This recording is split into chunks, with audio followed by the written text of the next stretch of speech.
तो hello students, तो आज हम बात करने वाले हैं ग्राफ्स की। और आपने इसे काफ़ी कॉम्प्लिकेट करके रखा है, काफ़ी उलझ चुके हो तुम ग्राफ्स में। और इस ग्राफ्स को समझना काफ़ी आसान है क्योंकि ये है ही इसलिए ताकि चीज़ों को सिंपल कर सके। इसमें कॉम्प्लिकेशन टाइप की कोई भी चीज़ नहीं है। तो हम इसी उलझन को आज हम दूर करेंगे। आज हम पढ़ने वाले हैं ग्राफ्स के बारे में, जैसे कि डिस्टेंस टाइम ग्राफ हो या फिर वेलोसिटी टाइम ग्राफ हो या डिस्प्लेसमेंट टाइम ग्राफ हो। इन तीनों तरह के ग्राफ्स के बारे में आज हम बात करेंगे। इसको अगर आप मिस करते हो तो एक रिस्क होगा। इसे पूरा अंत तक देखो ताकि ग्राफ्स में कोई भी दिक्कत ना रह जाए। So welcome back to Herons classes. I am your physics teacher. Let's learn with me.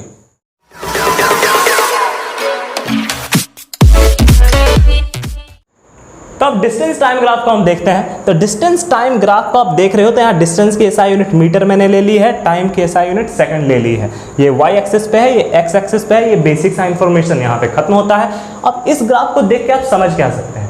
Distance time graph को देख के आप ये समझ सकते हैं कि कोई भी गाड़ी या कोई इंसान, कोई ऑब्जेक्ट कितनी दूरी कवर करता है कितने समय में। समय और दूरी का ये रेशियो होता है। तो यहाँ पे अगर मुझसे कोई रैंडम सा क्वेश्चन पूछे कि चलो बताओ 4 सेकंड बीत जाने पे गाड़ी कितनी दूरी चुकी होगी, तो आप क्या करोगे? यहाँ से पीछा करोगे ग्राफ का, पीछा कर रहे हो ग्राफ का, आप इस पॉइंट पे पहुंच चुके हो ग्राफ पे। अब दिशा बदल लो, दिशा बदल लो, फिर कहाँ पहुंचोगे? डिस्टेंस वाले लाइन पे। तो यहाँ पे क्या दिख रहा है? 12 दिख रहा है, 12 मीटर। तो 4 सेकंड में ये 12 मीटर चल चुका है, चल चुका है। यहाँ से एक और डेटा ये निकलता है, 4 सेकंड में 12 मीटर चलता है तो 1 सेकंड में कितना चलेगा? 1 सेकंड में 3 मीटर चलेगा। होगा ऐसा? अब आता है फिर से कोई रैंडम सा क्वेश्चन पूछ दे कि हाँ अब चलो 6 सेकंड में कितना मीटर चला होगा ये। तो 6 सेकंड में देखो, ये तो 18 होंगे ना, ठीक है। 6 सेकंड में ऐसे आओ, चलते जाओ चलते जाओ चलते जाओ चलते जाओ, ये 18 आ गया। 6 सेकंड में 18 मीटर चल चुके हैं। तो 6 दिया 18 काटेंगे तो ये भी क्या निकलेगा? स्पीड। मतलब कि यहाँ से भी दिख रहा है कि 1 सेकंड में कितना मीटर चल सकता है? 3 मीटर। मतलब कि 3 मीटर पर सेकंड इसकी रफ्तार है। हर जगह पे आ रही है, कहीं से भी निकाल लो 3 मीटर पर आ रही है। कहने का मतलब ये यूनिफॉर्म मोशन का ग्राफ है। पहले तो ये मोशन में है क्योंकि दूरी इसकी लगातार बढ़ रही है समय के अंतराल में, तो इस कारण ये हम कह सकते हैं कि ये मोशन में है। ओके, और कैसा मोशन में है? ये यूनिफॉर्म मोशन में है। लिख सकते हैं यूनिफॉर्म क्योंकि ये it is covering equal distance in equal interval of time. Uniform motion. Okay, अब एक और चीज़ यहाँ से पता लगा सकते हैं कि जैसे अगर स्ट्रेट लाइन बनती है, स्ट्रेट लाइन, तब आप सीधे कह दो कि ये यूनिफॉर्म मोशन का ग्राफ है। कब? जब डिस्टेंस वर्सेस टाइम हो तब, या डिस्प्लेसमेंट वर्सेस टाइम। तो यहाँ पे आप सीधे यूनिफॉर्म मोशन का ग्राफ है। अब स्लोप यहाँ से निकाल सकते हैं क्या? देखो, अगर ये तुम्हें नई चीज़ लग रही है स्लोप, तो मैंने एक्सेलरेशन वाली वीडियो में बताई थी, यहाँ पे वीडियो है, आप वहाँ जाके आप पता लगा लो कि स्लोप कैसे फाइंड आउट करते हैं। अब स्लोप निकालना है तो यहाँ से एक राइट एंगल ट्रायंगल ले लो, कोई भी 2 पॉइंट से तुम ले सकते हो। मैं क्या कर रहा हूँ, इन दोनों पॉइंट को ले रहा हूँ। ऐसे मैंने 2 पॉइंट ले लिए। अब इस 2 पॉइंट पे देखो इसकी लंबाई क्या है। अगर मैं इसको ए बी दे दूँ और ऐसे सी लिख दूँ तो ए बी की लंबाई क्या है? ए बी की लंबाई देखो 15 में से 9 घटा दो, क्या हो जाएंगे? 15 में से 9 6 हो जाएंगे। ए बी की लंबाई 6 हो गई। फिर बी सी की लंबाई क्या है? बी सी की लंबाई देखो 5 है, ये 3 है, 5 में से 3 घटा दो, ये 2 हो जानी है। तो यही तो स्लोप है। स्लोप क्या देगा? 3 मीटर पर सेकंड। ये वैल्यू आएगा 3 मीटर पर सेकंड। ये मीटर था, ये सेकंड था, मीटर पर सेकंड। तो स्लोप से भी क्या निकलता है? स्लोप से भी स्पीड निकलता है। तो यहाँ से एक चीज़ क्लियर हो गई कि अगर आप डिस्टेंस वर्सेस टाइम ग्राफ में स्लोप निकालते हो तो क्या मिलने वाली है? स्पीड मिलने वाली है। अब आते हैं इस ग्राफ पे। इस ग्राफ पे देखो थोड़ा सा अजीब दिख रहा है। यहाँ पे सीधी एक लाइन खींच दी गई है। तो मैं क्या समझूं? मैं ये समझूंगा कि समय जब 0 सेकंड था तुम्हारे लिए, जब तुमने देखना शुरू किया होगा, पहली बार जब किसी ऑब्जेक्ट को देखा होगा, तब वो तुमसे कितनी दूर थी? 20 मीटर की दूरी पे थी। इसे हम मीटर में ले सकते हैं ना। ये 20 मीटर की दूरी पहले से ही थी जब तुमने देखना शुरू किया। फिर उसके बाद थोड़ा समय बीतता चला गया। चलो 4 सेकंड बीत गए। 4 सेकंड बीत गए तब ये गाड़ी कहाँ पे है? ये 20 मीटर की दूरी पे है। 4 सेकंड बीत गया तब भी। 6 सेकंड बीत गए तब भी ये 20 मीटर की दूरी पे है। मतलब समय बीतता चल जा रहा है लेकिन गाड़ी उतनी ही दूर पे खड़ी है। तो अगर कोई चीज़ उतनी ही दूर पे खड़ी है, समय बीतता चला जाए, तो क्या कहोगे? वो गाड़ी स्थिर है, वो मूव नहीं कर रही है। मूव करती तो या तो मेरे करीब आती है, तो दूर जाती। कुछ तो होता, वो मेरे दूर जाती। तो यहाँ पे मैं कह सकता हूँ कि ये रेस्ट में। ये क्या है, रेस्ट में। यहाँ पे जो बॉडी है वो रेस्ट में है, तो अगर रेस्ट में बॉडी हो तो उसकी तो कोई स्पीड होगी ही नहीं होगी। अब यहाँ पे प्लेन है, लाइन स्ट्रेट है इस तरह से, तो यहाँ पे स्लोप भी नहीं निकल सकता है, जो एक और यहाँ पे पॉइंट एक्सपोज करता है कि इसकी स्पीड नहीं निकाली जा सकती है क्योंकि ये रेस्ट में है। ओके, अब आते हैं इस ग्राफ की बात करते हैं कि ये ग्राफ कैसा है। तो देखो यहाँ पे दिख रहा है कि जब 1 सेकंड बीतते हैं तब वो गाड़ी कितनी दूरी पे होती है, 50 मीटर की दूरी पे होती है जब 1 सेकंड बीतते हैं तब। जब 5 सेकंड बीत जाते हैं तब गाड़ी कितनी दूरी पे होती है, 10 मीटर पे होती है। दिख रहा है ना, 5 सेकंड बीत गए, ग्राफ का पीछा करो इस दिशा में, यहाँ क्या दिख रहा है 10। ये कुछ हजम नहीं हुई। अगर कोई गाड़ी चल रही है लगातार और 1 सेकंड में वो 50 मीटर चली गई तो क्या 5 सेकंड में 10 मीटर हो जाएगी क्या उसकी दूरी? वो तो हमेशा चलती रहती है ना, दूरी तो हमेशा बढ़नी चाहिए, घट नहीं ना सकती है दूरी। तो यहाँ पे हम कह सकते हैं ये ग्राफ जो है वो इम्प्रॉपर है, ये गलत ग्राफ है। अगर इस तरह का ग्राफ आपको ऑब्जेक्टिव में दिख जाए ऐसा तो सीधे कहो ये गलत है। ऐसा आ सकता है क्वेश्चन कि कौन सा ग्राफ इनमें से पॉसिबल नहीं है, पॉसिबल नहीं है। डिस्टेंस वर्सेस टाइम ग्राफ में इस तरह की लाइन पॉसिबल नहीं है। समझ में आया?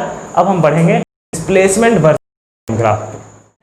तो यहाँ पे देखिए ब्लू लाइन मैंने बनाई है, फिर रेड लाइन मैंने बनाई है, फिर ब्लैक लाइन, और ये तीनों लाइन अलग अलग तरह से रिप्रेजेंट हो रही है। ये चढ़ रही है, ये है, और ये उतर रही है। इसको हम समझे कैसे? तो देखिए मुझे बस वैल्यू देखना है और वैल्यू समझ में आ जाएगा।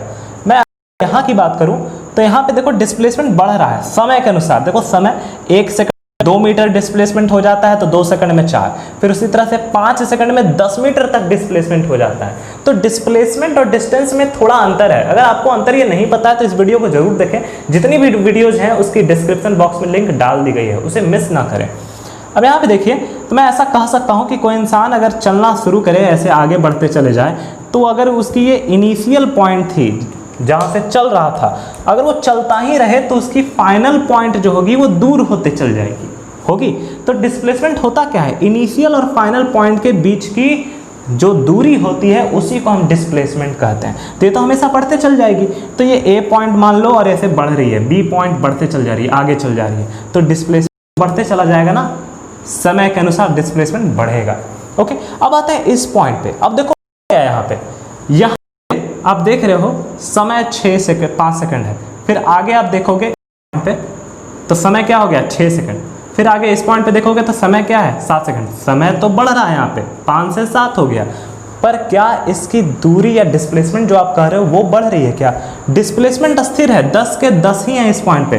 5वें सेकंड भी डिस्प्लेसमेंट 10 मीटर थी, 6ठे सेकंड भी डिस्प्लेसमेंट 10 मीटर पे थी, और 7वें सेकंड भी डिस्प्लेसमेंट 10 मीटर पे थी।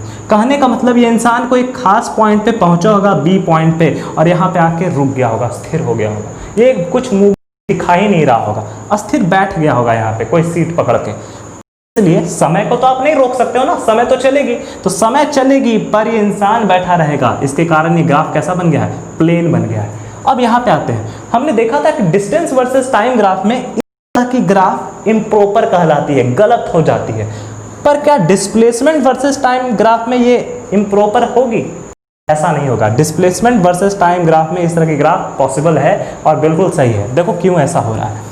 यहाँ से आप आते हो, डिस्प्लेसमेंट आपकी घट रही है। अब कितना हो गया, 8वें सेकंड आपकी डिस्प्लेसमेंट 8 हो गई है, 8वें सेकंड 8 हो गई, 8 सेकंड में 8 मीटर आ गए हैं। फिर 9वें सेकंड आपकी डिस्प्लेसमेंट क्या हो गई है, 9वें सेकंड आपकी डिस्प्लेसमेंट 6 मीटर हो गई।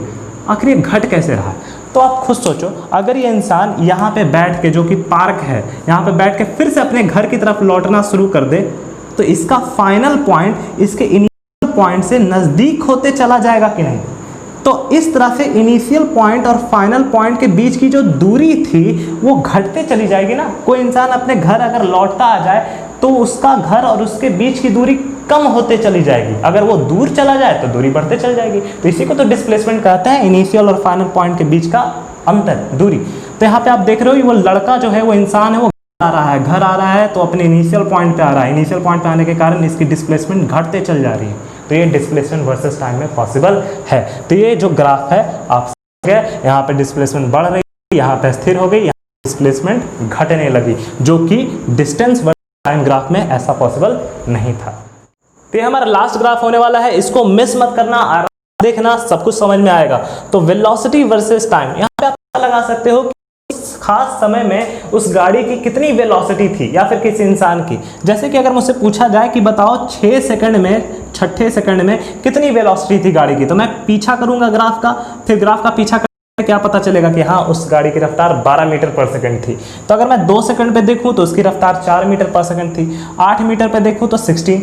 पता चल रहा है कि गाड़ी अपनी रफ्तार बढ़ाते चली जा रही है, और जब रफ्तार बढ़ती है तो हम क्या समझेंगे, वहां एक्सेलरेशन होता है। एक्सेलरेशन पे भी वीडियो है, डिस्क्रिप्शन बॉक्स में लिंक डाल दी है। तब यहां से देखिए निकाल के एक्सेलरेशन पता लगा सकते हैं। तो स्लोप निकालो, ऐसे भी वेलोसिटी वर्सेस टाइम ग्राफ हमेशा आपको क्या देगी, एक्सेलरेशन देगी जब भी आप स्लोप निकालोगे। तो अगेन स्लोप में करना क्या है, 2 पॉइंट से उठा लेते हैं, चलो ये पॉइंट और ये पॉइंट से उठा लेते हैं, एक राइट एंगल बना लेते हैं। ये राइट एंगल ट्रायंगल बन गया। राइट एंगल ट्रायंगल जैसे ही बन गया तो आपको क्या करना है, नाम दे दो ए बी और सी। स्लोप इक्वल क्या होता है, स्लोप इक्वल होता है A B by B C. देखो तो ए बी की लंबाई क्या है, ए बी की लंबाई 16 में से 8 घटा दो 8। अब बी सी की लंबाई, बी इधर 8 है, सी इधर 4 है, तो 8 में से 4 घटा दो 4 आ जाएगी। कितनी आ गई है, 2। यूनिट क्या होता है, मीटर पर सेकंड स्क्वायर। 2 मीटर पर सेकंड स्क्वायर इसकी एक्सेलरेशन है। मैं कहीं से भी निकालूं, चलो यहाँ से स्लोप निकालता हूँ ये वाले पॉइंट से, तो यहाँ से भी देखो 2 मीटर पर सेकंड स्क्वायर ही आएगी। जैसे देखो इसकी लंबाई क्या होगी, 12 में से 4 कर लो 8 आ जानी है, यहाँ पे 6 में से 2 कर लो 4 आ जानी है, तो फिर से 8/4 होगा, तो फिर से 2 मीटर पर सेकंड स्क्वायर ही होगा। या फिर ये अगर पूरा ट्रायंगल में ले लूँ, ये पूरा ट्रायंगल, तो ए से बी तक कितनी, 16 में से 4 घटा तो 12 आ जानी है। यहाँ से यहाँ तक की लंबाई 8 में से 2 घटा तो 6 आ जानी है, तो फिर से 12/6 करोगे तो फिर से 2 मीटर पर सेकंड स्क्वायर ही एक्सेलरेशन आएगी। तो इस ग्राफ में ये पता चल रहा है कि हर जगह से 2 मीटर पर सेकंड स्क्वायर ही एक्सेलरेशन आ रहा है। तो यहाँ पे हम एक और नाम दे सकते हैं इसे, हम कह सकते हैं ये गाड़ी कांस्टेंट एक्सेलरेशन में है। इसकी जो एक्सेलरेशन है वो क्या है, कांस्टेंट है। मतलब कि अगर 2 मीटर पर सेकंड स्क्वायर है तो इतनी ही है, ना बढ़ रही है एक्सेलरेशन ना घट रही है, इतनी ही है। ध्यान देना, मैंने वेलोसिटी की बात नहीं की, मैंने एक्सेलरेशन की बात की। अगर एक्सेलरेशन कांस्टेंट रहेगा तब भी वेलोसिटी बढ़ते जाएगी इक्वल मार्जिन से। अब आता है इस ग्राफ पे, ये ग्राफ थोड़ा सा अजीब दिख रहा है। यहाँ से ऐसे ग्राफ जाती है, फिर से थोड़ा सा ये झुक जाती है, ग्राफ थोड़ा सा धीमा हो जाता है। ऐसा क्यों, देखो अगर मैं यहाँ का ग्राफ निकालूँ, इस ग्राफ का स्लोप निकालूँ, सॉरी, अगर मैं यहाँ का स्लोप निकालता हूँ, इस पेन से करते हैं ऐसे, तो यहाँ पे स्लोप क्या आएगा, A B by B C करोगे। अगेन ए बी बाई क्या होगी, तो मैंने क्या ट्रिक दिया था आपको, 8 में से 2 घटा दो, यही ना है 2 पॉइंट, इसके करस्पॉन्डिंग 8 है, इसके करस्पॉन्डिंग 2 है। 8 में से 2 घटाओगे तो 6 आ जानी है, तो ये लंबाई 6 होगी। बी 4 यहाँ दिख रहा है, सी 1 दिख रहा है, इसके अंतर कितने आ जाएंगे, 3 आ जाएंगे, तो 6/3 कर दो, क्या जाना है, 2 मीटर पर सेकंड स्क्वायर एक्सेलरेशन है। ग्राफ का एक्सेलरेशन 2 मीटर पर सेकंड स्क्वायर है। यहाँ देखो एक्सेलरेशन कितना है, और एक्सेलरेशन कब निकलेगा, वेलोसिटी वर्सेस टाइम ग्राफ में, ये याद रखना। अब यहाँ देखो यहाँ कितना एक्सेलरेशन है, तो यहाँ भी क्या बनाओ, स्लोप बनाओ। स्लोप बना दिया मैंने, ये स्लोप है, ऐसे कर सकते हो। अब इसकी लंबाई देखो, इसकी लंबाई कितनी है देख लो, 12 में से ये वाली पॉइंट से आओ 8 घटा दो, कितनी आ जाएगी, 4 आ जाएगी, और ये 4 होगी। अब इसकी लंबाई यहाँ देखो 8 है, यहाँ देखो 4 है, 8 में से 4 घटा दो कितनी आएगी, 4। तो इसकी लंबाई कितनी होगी, 4, इस नीचे वाली लाइन की। तो 4/4 कर दो, क्या आ जाएगा वैल्यू, 1 मीटर पर सेकेंड स्क्वायर। तो यहाँ से क्या पता चल रहा है, यहाँ से पता चल रहा है कि अगर हम इस ग्राफ की देखें तो गाड़ी इतनी दूर सी पॉइंट से लेके ए पॉइंट तक, सी पॉइंट से ए पॉइंट तक इसकी कितनी थी एक्सेलरेशन, 2 मीटर पर सेकंड स्क्वायर। से लेके इसका कुछ नाम दे दो डी, तो उस समय एक्सेलरेशन कितनी थी, 1 मीटर पर सेकंड स्क्वायर। क्या हो गया, एक्सेलरेशन घट गया। तो जिस रफ्तार से पहले वेलोसिटी बढ़ रही थी गाड़ी की, अब उस रफ्तार से गाड़ी की वेलोसिटी नहीं बढ़ रही है, बढ़ रही है पर उस रफ्तार से नहीं बढ़ रही है। तो यहाँ से इस ग्राफ से हम ऐसे समझते हैं। तो ये जो ग्राफ आ रहा है यहाँ पे कांस्टेंट एक्सेलरेशन नहीं है, एक्सेलरेशन बदल रही है। अब आते हैं इस ग्राफ पे, ये ग्राफ देखो, ये ग्राफ और अजीब है, ये नीचे की तरफ चला जा रहा है, देखो ऐसे नीचे की तरफ। तो इससे क्या समझेंगे, तो यहाँ से समझो कि दूसरे सेकंड में स्पीड कितनी थी गाड़ी की, 16 मीटर पर सेकंड थी। वेलोसिटी है ना, वेलोसिटी 16 मीटर पर सेकंड थी।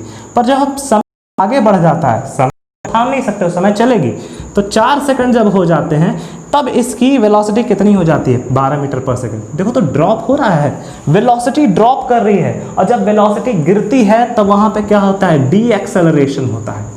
होता है ना डी एक्सेलरेशन, गाड़ी डी एक्सेलरेट कर रही है, इसको हम और क्या बोलते हैं, इसको रिटार्डेशन बोलते हैं। यहाँ पे रिटार्डेशन हो रहा है, गाड़ी की स्पीड धीमी होते जा रही है, वेलोसिटी। अब हम आगे बढ़ते हैं तो छठे सेकंड में और गाड़ी की स्पीड वेलोसिटी विच इज और धीमी हो गई।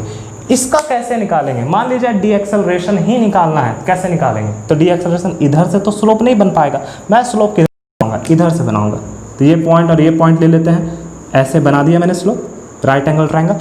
अब इस लाइन की लंबाई देख लो, देखो तो 8 यहाँ पे आती है, 16 यहाँ पे आती है, 16 में से 8 घटाओगे तो क्या हो जाएगी 8, तो इसकी लंबाई कितनी हो गई 8 हो गई। ओके, अब यहाँ पे देखते हैं इसकी लंबाई 6 है और ये 2 है, 2 में से घटाओ 6 में से 2, ये आएगी 4। अब इसको डिवाइड करो, 8/4 करोगे कितनी आ जाएगी 2 मीटर पर सेकेंड स्क्वायर। पर ध्यान देना ये जो 2 मीटर सेकेंड स्क्वायर आ रही है वो क्या आ रही है, रिटार्डेशन आ रही है, डी एक्सेलरेशन आ रही है। तो अगर तुमसे किसी ने पूछा कि बताओ भैया इसकी रिटार्डेशन क्या है, सीधे 2 मीटर पर सेकेंड स्क्वायर आंसर दो। पर अगर कोई पूछे कि एक्सेलरेशन क्या है, रिटार्डेशन ना पूछे, एक्सेलरेशन पूछ दे, तो एक्सेलरेशन ऐसे लिखोगे -2 मीटर पर सेकेंड स्क्वायर, माइनस आ जाएगी, पर रिटार्डेशन में माइनस खत्म हो जाएगी। ये माइनस कैसे है, ऐसे भी समझ सकते हो कि सोचो जब तुमने गाड़ी को पहली दफ़ा देखा तो गाड़ी कितनी रफ्तार से दौड़ रही थी, 16 मीटर पर सेकंड।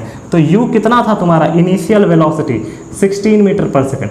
जब गाड़ी को तुमने आखिरी बार देखा, आखिरी बार यही ना देखोगे यहाँ पे, तो गाड़ी की रफ्तार कितनी थी 4 मीटर पर सेकंड, तो फाइनल वेलोसिटी 4 मीटर पर सेकंड। समय कितना बीत गया, यहाँ से ले रहे हो ना, तो यहाँ से देखो समय कितना है, 2 से 8 कितना समय बीत गया, 6 सेकंड बीत गए।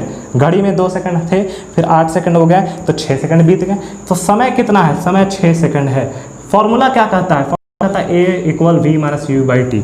v क्या है 4 है, माइनस u कितना है 16 है, 4 में से 16 जाएंगे, t कितना है 6 है, 16, 4 में से 16 घट जाओगे तो कितना आएगा -12 आ जाएंगे 6। ये देखो तो -2 मीटर पर सेकंड स्क्वायर आए, देखो तो एक्सेलरेशन आया ना -2, पर रिटार्डेशन पूछेगा तो हम उसको 2 मीटर पर सेकंड स्क्वायर बोलेंगे, माइनस लगा के नहीं बोलेंगे, रिटार्डेशन खुद माइनस में होता है। अब आते हैं लास्ट ग्राफ पे। लास्ट ग्राफ क्या कहता है, तो यहाँ से देखो कि लास्ट ग्राफ पे ऐसे सीधी लाइन खींच दी गई है। कहने का मतलब अगर 2 सेकंड में देखो तो 2 सेकंड में गाड़ी की रफ्तार कितनी थी 12 मीटर पर सेकंड थी, 12 मीटर पर सेकंड। पर हम आगे बढ़ते हैं, सेकंड हो जाते हैं, समय को तो रोक नहीं सकते हो, तो यहाँ पे भी गाड़ी की रफ्तार कितनी है 12 मीटर पर सेकंड है। ओके, थोड़ा और इंतजार करते हैं, 8वें सेकंड में देखते हैं तो यहाँ पे भी गाड़ी की रफ्तार 12 मीटर पर सेकंड ही है। मतलब गाड़ी चल तो रही है, मोशन में है बिल्कुल, तभी तो स्पीड है इसकी, वेलोसिटी है इसकी, चल रही है गाड़ी, लेकिन गाड़ी की रफ्तार में कोई इंक्रीमेंट नहीं हो रहा है, बढ़ नहीं रही है गाड़ी की रफ्तार और ना ही बढ़ रही है। तो यहाँ ना एक्सेलरेशन होगा ना डी एक्सेलरेशन होगा, इसको तुम क्या बोलोगे, कांस्टेंट वेलोसिटी है ये, कांस्टेंट वेलोसिटी। और जब कोई एक्सेलरेशन और डी एक्सेलरेशन नहीं है तो बोलो a = 0 मीटर पर सेकंड स्क्वायर। क्या जाता है बोलने में, एक्सेलरेशन क्या है 0 है।